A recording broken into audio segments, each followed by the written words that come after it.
Hello दोस्तों, तो कैसे हैं आप लोग। आज की इस वीडियो में हम लोग बात करेंगे कंस्ट्रक्टर के बारे में। क्या होता है कंस्ट्रक्टर। कंस्ट्रक्टर को हम C++ में इम्प्लीमेंट करेंगे आज। तो आइए हम अपने वीडियो में आगे बढ़ते हैं और देखते हैं क्या होते हैं कंस्ट्रक्टर।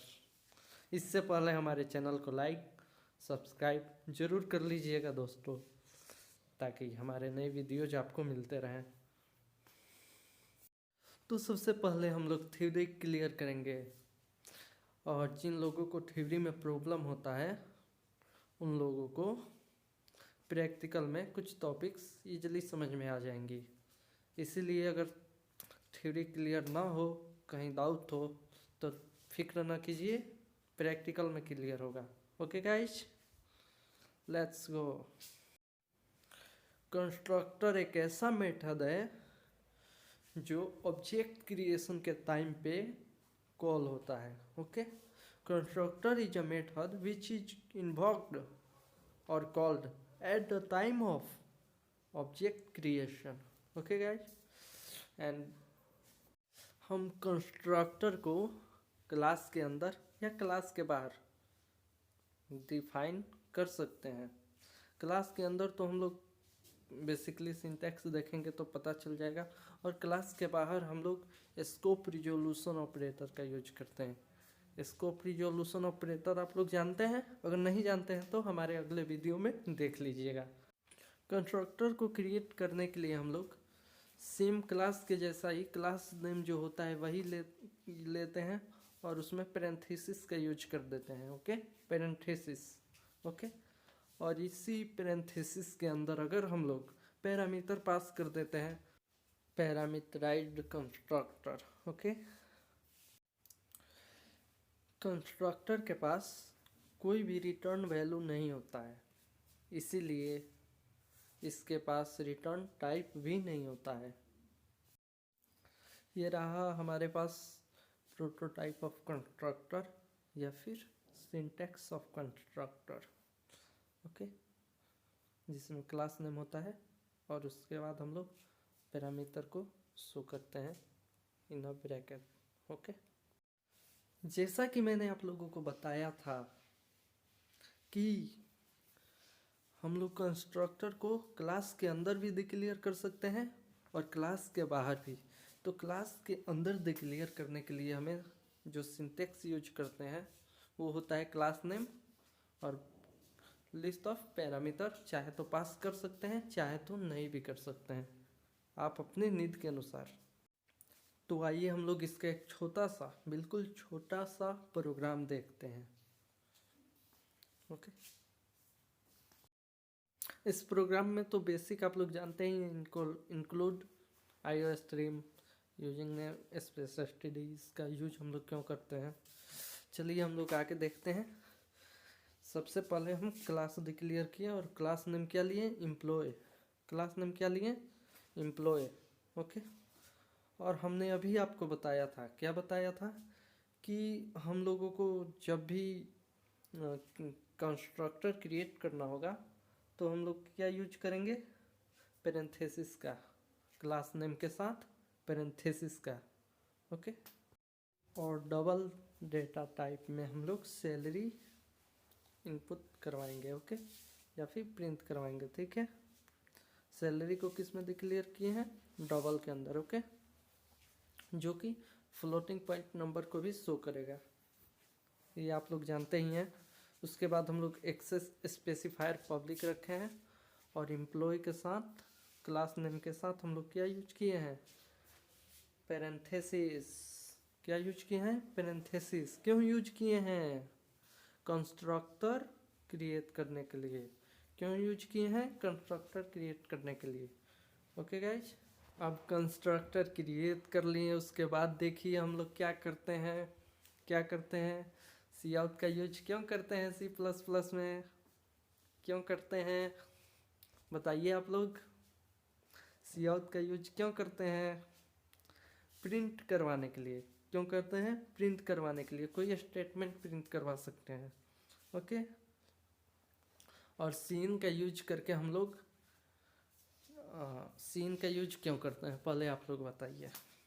सीन का यूज क्यों करते हैं? सीन का यूज हम लोग इनपुट लेने के लिए करते हैं। C++ में सीन का उपयोग हम लोग इनपुट लेने के लिए करते हैं। ओके, और हम लोग आईडी इनपुट में ले रहे हैं। ठीक है, यूजर से क्या ले रहे हैं? आईडी। उसके बाद हम लोग प्रिंट करवाएं इंटर द नेम, और सीन की हेल्प से फिर हम लोग ने यूजर से उसका नाम इनपुट में लिया। उसके बाद फिर हम लोगों ने इंटर करवाया सैलरी, और सैलरी हम लोग किस में लिए थे? डबल के अंदर, डबल डेटा टाइप में लिए थे, तो फ्लोटिंग पॉइंट नंबर भी होंगे, तो कोई समस्या हम लोगों को नहीं होगी। ओके दोस्तों, चलिए आगे बढ़ते हैं। अब हम लोगों ने सीन की मदद से यूजर से क्या ले लिया? सैलरी भी इनपुट ले लिया, और हमने एक फंक्शन क्रिएट किया डिस्प्ले नाम से। और इस फंक्शन में हम लोग क्या कर रहे हैं? इनपुट्स को प्रिंट करवा रहे हैं, जो भी इनपुट लिए थे, जैसे आईडी, नेम, सैलरी, सबको प्रिंट करवाएंगे। ओके, और ये देखिए हमारा द्रिवेन कोड। इसे तो हम लोग देखे ही नहीं। इंट मेन के अंदर सबसे पहली बात हम लोग ऑब्जेक्ट क्रिएट करेंगे एम्प्लॉय का, और जैसे ही ऑब्जेक्ट को क्रिएट करते हैं, ठीक है, कंस्ट्रक्टर अपने आप ही कॉल हो जाता है, अपने आप ही कंस्ट्रक्टर को कॉल कर देते हैं। हम लोग नहीं करते हैं, अपने आप कंस्ट्रक्टर कॉल हो जाता है। जब भी हम ऑब्जेक्ट क्रिएट करते हैं तो कंस्ट्रक्टर उसमें क्लास का ऑब्जेक्ट क्रिएट करते हैं तो कंस्ट्रक्टर अपने आप कॉल हो जाता है। समझ पा रहे हैं आप लोग? जब भी हम क्लास क्रिएट करेंगे और क्लास का ऑब्जेक्ट क्रिएट करेंगे, जब भी हम क्लास का ऑब्जेक्ट क्रिएट करेंगे तो कंस्ट्रक्टर अपने आप ही कॉल हो जाएगा। ठीक है, ये तो थ्योरी में हम लोग पढ़े थे। और हमने ऑब्जेक्ट डॉट डिस्प्ले का यूज क्यों किया? ऑब्जेक्ट क्या है? ओबीजे ऑब्जेक्ट है। ऑब्जेक्ट किसका है? एम्प्लॉय क्लास का। ओके दोस्तों, और हम लोग ओबीजे डॉट डिस्प्ले का यूज किए तो क्या हुआ? हमारा जो डिस्प्ले फंक्शन क्रिएट किए थे उसके अंदर जो भी हमने एलिमेंट प्रिंट करवाया है वो सारे एलिमेंट डिस्प्ले हो जाएंगे। चलिए हम लोग इसका आउटपुट देखते हैं। यहाँ पे हम लोग जो भी प्रिंट करवाए थे, सबसे पहले क्या प्रिंट करवाए थे? Enter the ID. और वो किस टाइप का? उसका डेटा टाइप क्या था? इंटीजर। क्या डेटा टाइप था उसका? इंटीजर। 101 हमने आईडी दिया। उसके बाद से हम लोगों से ये नाम पूछा, तो हमने अपने ऑर्गेनाइजेशन के ही नाम दे दिए हैं, दिव्या रेजोनेंस। ओके, और एक काम हम आप लोगों के लिए छोड़ दिए हैं, यहाँ पे सैलरी छूट गया है, जो कि आप लोग जब प्रैक्टिकल कीजिएगा तो सैलरी डाल के रन करवाइएगा, ज़रूर रन करेगा। यहाँ पे हमने सैलरी नहीं डाला है, इसीलिए सैलरी 0 दिखा रहा है। बाकी 101 हमारा आईडी था, दिव्या रेजोनेंस। वो स्पेस के बाद ये लेता नहीं है। C++ जो एलिमेंट होते हैं उसके लिए अलग प्रोसेस है, हम लोग उसके बारे में बाद में डिस्कस करेंगे। और जब हम लोग सैलरी को कोई इनपुट नहीं दिए हैं, इसीलिए सैलरी 0 ले लिया है। ओके, अब हम लोग क्लास के आउटसाइड क्या डिक्लेयर करेंगे? कंस्ट्रक्टर डिक्लेयर करेंगे। कहाँ डिक्लेयर करेंगे? क्लास के बाहर। ओके, और हमने क्या बताया था आप लोगों को? क्लास के बाहर कंस्ट्रक्टर को हम लोग डिक्लेयर कैसे करते हैं? स्कोप रिजोल्यूशन ऑपरेटर का यूज करते हैं। किस ऑपरेटर का यूज करते हैं? Scope resolution operator. और इसका सिंटेक्स क्या है? सिंटेक्स है class name, scope resolution operator, class name और लिस्ट ऑफ पैरामीटर्स। अगर आप लोग पास करना चाहते हैं तो चाहे तो पास कर सकते हैं, चाहे तो नहीं भी करेंगे, आप पे आपकी मर्जी। Okay, it's fully depends upon you, what do you want to do. Okay, and what do you want. अब हम लोग इसका प्रैक्टिकल एक देख लेते हैं। सभी चीज़ों के बारे में इसमें जो हम लोग देख रहे हैं, आईडी, सैलरी, नेम, ये सब हम पहले डिस्कस कर चुके हैं। अब सिर्फ ये देखिए, यहाँ पे पब्लिक स्पेसिफायर के बाद हम लोग एम्प्लॉय कंस्ट्रक्टर को मतलब कॉल किए हैं। उसके बाद वॉइड डिस्प्ले को एक डिस्प्ले नाम का फंक्शन क्रिएट किए हैं, और बाद में हम लोग कंस्ट्रक्टर क्रिएट करके उसमें इसका जो भी इनपुट आउटपुट है सब प्रिंट करवा रहे हैं और ले रहे हैं। ओके, एम्प्लॉय यानी क्लास नेम, और क्लास नेम के बाद क्या है, क्लास स्कोप रिजोल्यूशन ऑपरेटर है। क्या है क्लास नेम के बाद, स्कोप रिजोल्यूशन ऑपरेटर। ओके, यानी कि कोलन 2 टाइम्स। उसके बाद से हम लोग एम्प्लॉय लिए हैं और हम लोग कर्ली ब्रैकेट्स के अंदर अपना इनपुट और आउटपुट दे रहे हैं, जो पहले दिए थे। सेम इनपुट और सेम आउटपुट हमने दिया है। ओके, सबका नेम भी सेम है। अब चलिए हम लोग सीधा इसका आउटपुट देखेंगे। पूरा प्रोग्राम हम आपको दिखा देते हैं और देख लीजिए यहाँ पे हम लोगों ने क्या क्या किया है। वॉइड डिस्प्ले के अंदर हमने वैल्यू प्रिंट करवाया है, और ड्रिवन कोड यानी इंक्रीमेंट के अंदर हम लोगों ने सेम पहले जैसा एम्प्लॉय नाम का एक ऑब्जेक्ट, एम्प्लॉय क्लास नेम है, और ओबीजे नाम का ऑब्जेक्ट क्रिएट किए हैं, और ओबीजे डॉट डिस्प्ले यानी कि ओबीजे डॉट फंक्शन नेम के हेल्प से हम लोग क्या कर रहे हैं, वैल्यू को डिस्प्ले करवा रहे हैं। ठीक है दोस्तों, ठीक है दोस्तों। तो चलिए हम लोग इसका आउटपुट भी देख लेते हैं। इससे पहले हम क्षमा चाहते हैं, हमारे पास सिस्टम ना होने के कारण हम आप लोगों को इस प्रकार के वीडियो जो भी दे पा रहे हैं। तो वाह दोस्तों, ये रहा हमारे सामने हमारा प्रोग्राम का आउटपुट, जहाँ पे हमने आईडी लिया है, नेम लिया है और सैलरी लिया है, और तीनों को प्रिंट करा दिया है। तो हमारे चैनल को सब्सक्राइब करना ना भूलिएगा। चलते हैं, मिलते हैं अगले वीडियो।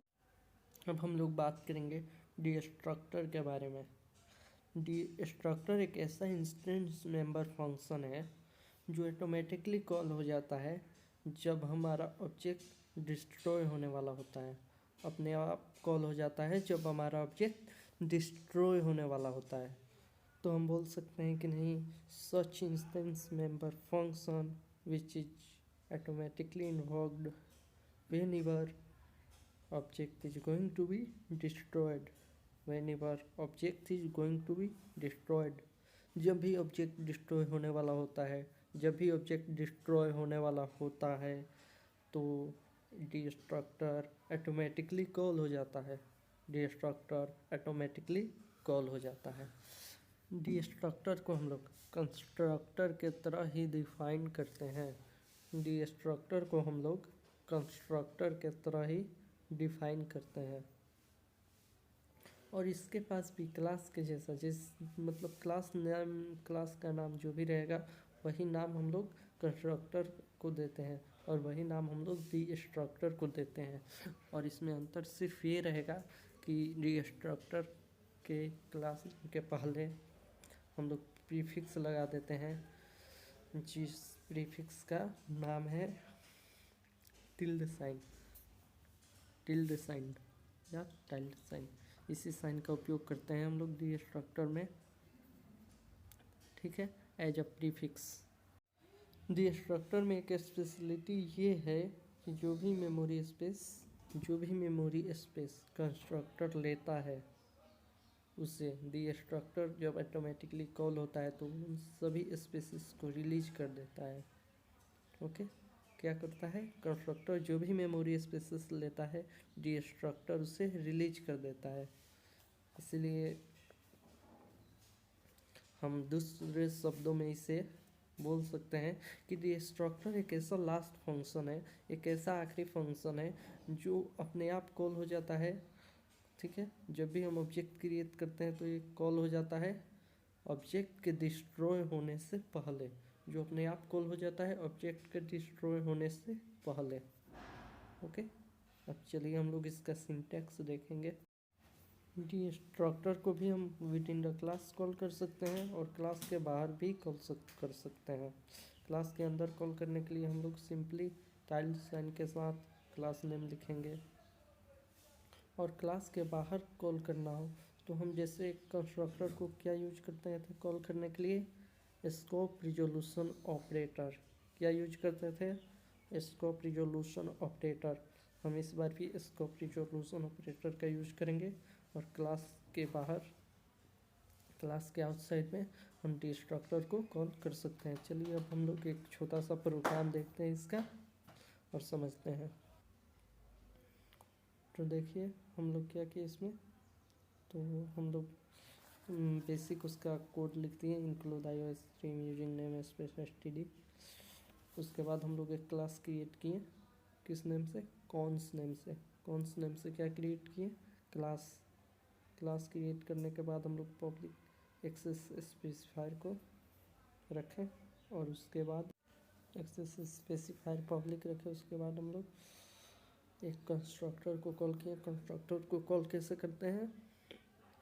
क्लास नेम के साथ हम लोग पेरेंथेसिस लगाते हैं, ये आप लोगों को पता है। उसके अंदर हम लोग एक स्टेटमेंट प्रिंट करवाएं, constructor executed. Okay, constructor executed. उसके बाद हम लोग ने डिस्ट्रक्टर को कॉल किया, ठीक है, टाइल साइन के साथ क्लास नेम से मैच क्लास नेम। ओके, और कंस्ट्रक्टर के जैसा ही हम लोग इसमें भी पेरेंथेसिस लगाएं। उसके बाद कर्ली ब्रैकेट्स के अंदर हम लोग सी आउट में अपना डिस्ट्रक्टर एक्सिक्यूटेड प्रिंट करवाएं हम लोग, और देखते हैं ये हमें प्रिंट होता है या नहीं। उससे पहले हम लोग देखिए इंट मेन में क्लास नेम के साथ उसका ऑब्जेक्ट क्रिएट किया। हम लोगों ने यहाँ सिर्फ ऑब्जेक्ट को कॉल किया है। किसे कॉल किया है? सिर्फ ऑब्जेक्ट को। यहाँ पे ध्यान दीजिएगा, यहाँ पे हम लोगों ने सिर्फ ऑब्जेक्ट को क्रिएट किया है। अब आइए हम लोग इसको देखते हैं कि हमें क्या आउटपुट प्राप्त होता है। क्या आउटपुट प्राप्त होता है? वाओ गाइस, ये रहा हमारे सामने हमारा आउटपुट। पहला कंस्ट्रक्टर एक्सिक्यूटेड, जिसे हमने कहाँ प्रिंट करवाया था? कहाँ कंस्ट्रक्टर को कॉल किए थे? डिस्ट्रक्टर से पहले, ठीक है। और सबसे अंत में हमारा डिस्ट्रक्टर कॉल हुआ, डिस्ट्रक्टर एक्सिक्यूटेड। ओके, अब हम लोग डिस्ट्रक्टर का यूज क्लास के बाहर करेंगे, और आइए देखते हैं इस अगले अपने प्रोग्राम को। इसमें भी हम लोग बेसिक जो भी प्रोग्राम में यूज करते हैं यूज किए iOS stream using name space std। उसके बाद हम लोगों ने क्लास क्रिएट किया, किस नेम से? एग्जाम्पल नेम से क्लास क्रिएट की, और उसके बाद हम लोग इसका एक्सेस स्पेसिफायर पब्लिक रखें। आफ्टर दैट एग्जाम्पल नेम से हम लोगों ने कंस्ट्रक्टर क्रिएट किया। हम अभी आपको बताए थे कि कंस्ट्रक्टर हम लोग कैसे क्रिएट करते हैं। Class name with parenthesis, class name with parenthesis. उसके बाद हम लोगों ने एक फंक्शन कॉल किया, वॉइड डिस्प्ले नेम से फंक्शन। आप लोगों को पता होगा हम लोग वॉइड का यूज करते हैं किसके लिए? फंक्शन क्रिएट करने के लिए। Void with function name, void display हमारा फंक्शन नेम है, और उसमें हम लोग प्रिंट करवाए हैं डिस्प्ले फंक्शन कॉल्ड। एंड हम लोगों ने डिस्ट्रक्टर क्रिएट किए हैं। उसके बाद हम लोग डिस्ट्रक्टर क्रिएट किए हैं। डिस्ट्रक्टर कैसे क्रिएट होता है? क्लास नेम के पहले ही टिल्ड साइन का यूज करेंगे हम लोग, और यूज करके क्रिएट किए, और उसके बाद हम लोगों ने लिखा है डिस्ट्रक्टर कॉल्ड। और हमने अपना मेन प्रोग्राम क्या दिया है? क्लास नेम,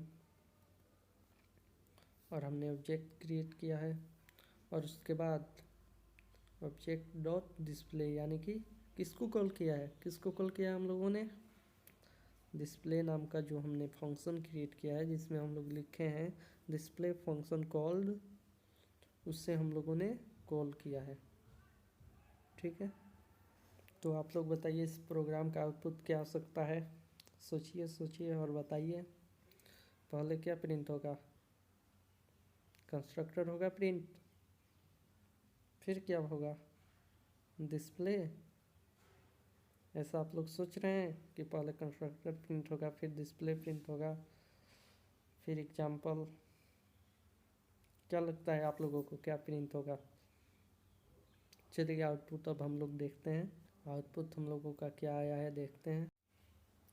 वाह, तो सबसे पहले हमारा कंस्ट्रक्टर कॉल हुआ, उसके बाद हमारा जो फंक्शन क्रिएट किए थे जिसमें डिस्प्ले फंक्शन कॉल किए थे, आउटपुट दिए थे प्रिंट करने के लिए सी आउट में, वो प्रिंट हुआ। उसके बाद डिस्ट्रक्टर कॉल हुआ, यानी कि डिस्ट्रक्टर सबसे अंत में कॉल होता है। कब? जब object is going to be destroyed, जब ऑब्जेक्ट डिस्ट्रॉय होने वाला होता है तब क्या कॉल होता है? डिस्ट्रक्टर। डिस्ट्रक्टर वह लास्ट लाइन है जो ऑब्जेक्ट डिस्ट्रॉय होने से पहले या होने वाला होता है तब कॉल होता है। Okay, thank you guys. आप लोग हमारे इस यूट्यूब चैनल को लाइक सब्सक्राइब कीजिए और हमें सपोर्ट कीजिए ताकि हम और अच्छा से अच्छा वीडियोज प्रोवाइड कर सकें आप लोगों को। धन्यवाद।